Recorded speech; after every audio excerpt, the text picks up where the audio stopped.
long duration introspection, in which you're supposed to meet with a spiritual director or integrative Christian therapist or spiritual formation group. So I'm going to fall in the category of spiritual director.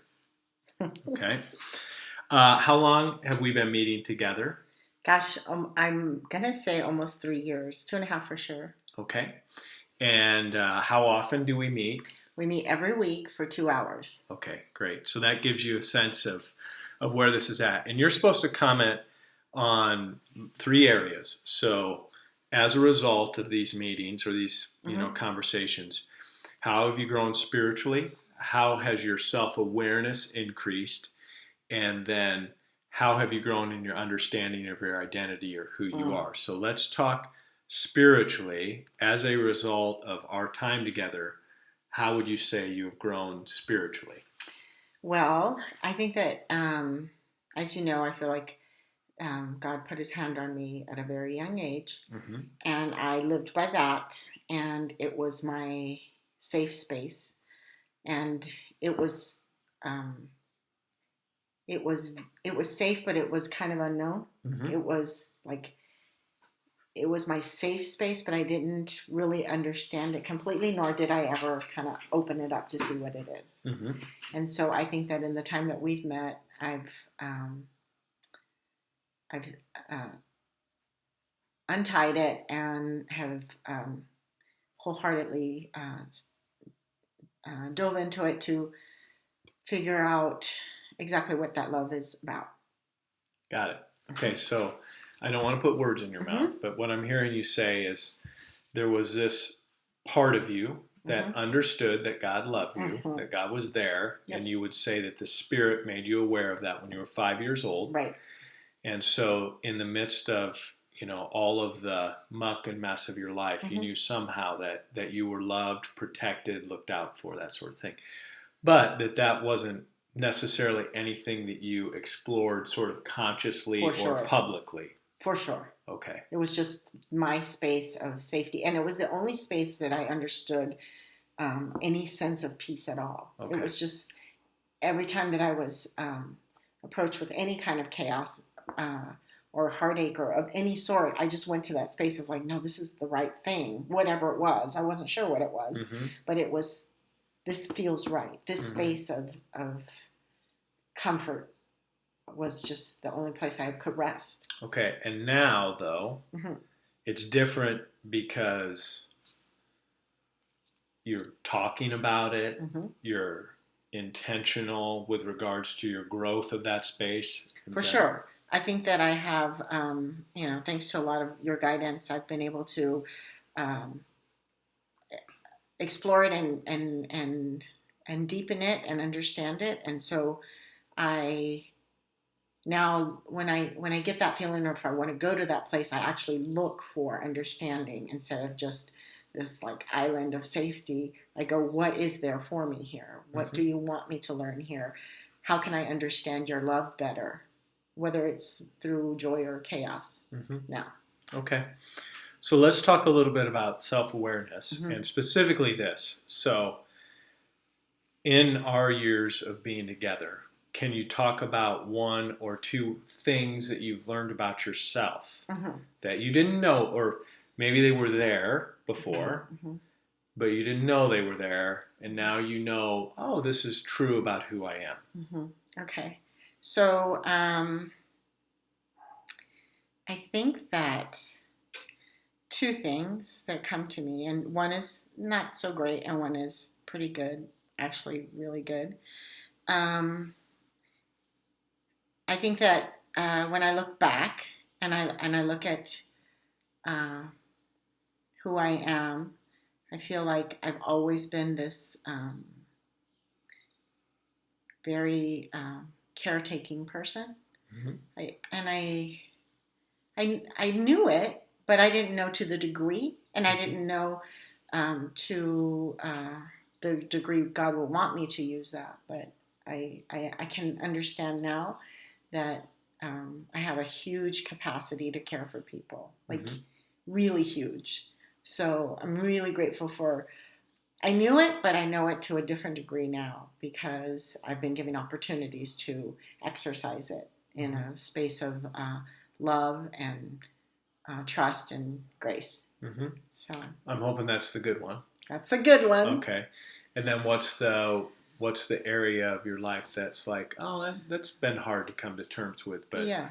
that's part of who I am, or it's been true about me. Yeah. I think for me, the biggest part, and it was a hard one to really identify, and that's because it comes with it attaches me to the dysfunction of my family, Mm-hmm. which is that my family is incredibly egotistical, and while that Say briefly, what do you mean by egotistical? they like to feel like they're better than others, Mm-hmm. and they tend to degrade in order to feel better. Mm-hmm. I don't think that's me. Mm-hmm. But I do think that there was, and I've always not been attracted to that. So Mm-hmm. in my family, it's been highly unattractive. And it actually kind of turns my stomach when they've done it in the past, or when people do it. I get this feeling, like this gut feeling, because I know what's happening. Mm-hmm. So especially when it's in a form of degrading others. So that's a hard thing to know that that's your history. Mm-hmm. That's the that's in your DNA somehow. And while I fought it all my life, there was some parts of that I actually enjoyed, or I don't want to say I enjoyed because I don't enjoy it, but it just was. It made me feel better, Mm-hmm. and I didn't like that. Mm-hmm. And while I wasn't, I have to say, I've never been cruel like my family, but there was still a few particles of that were in me. Was there a part of the egotism in the sense of, I mean, this is hard, but the sense of I'm better than, or I want to be seen, or these sorts of things? I don't know that. Well, I've always wanted to be seen, but not in the way that my family wanted to be seen. I wanted to be seen through the eyes of God, and in love and in caring for people. But I think that it was kind of like I had this kind of badassness about me, that I could, if there was any kind of conflict, I could convince myself that I was in the moment. I can convince myself that it was somebody else's fault. In the quiet, when I was by myself, it didn't sit well with me. So it took a lot of me growing up in order to go and say, I think I messed up here, or actually learning how to not do that. So, yeah, but the cruelty that my family has, I don't own that, and I'm glad for that, and I fought hard for that. But I think that my biggest weakness was my ability to recover through a detachment of the moment, and just kind of saying, I don't care, or whatever, or just tossing it behind me and not really looking at what I did. And I don't run into that as much. Now, the final area here has to do with identity and kind of, who you are. And I think in this context, who you are in Christ. So how has your sense of identity been shaped and changed in the last couple of years? Oh, man. So I think that when I think about who I am, I feel like I've been wandering for over 40 years, trying to find my home. And I couldn't find it with my family. And that makes complete sense because they don't live in the light. But I couldn't find it anywhere else.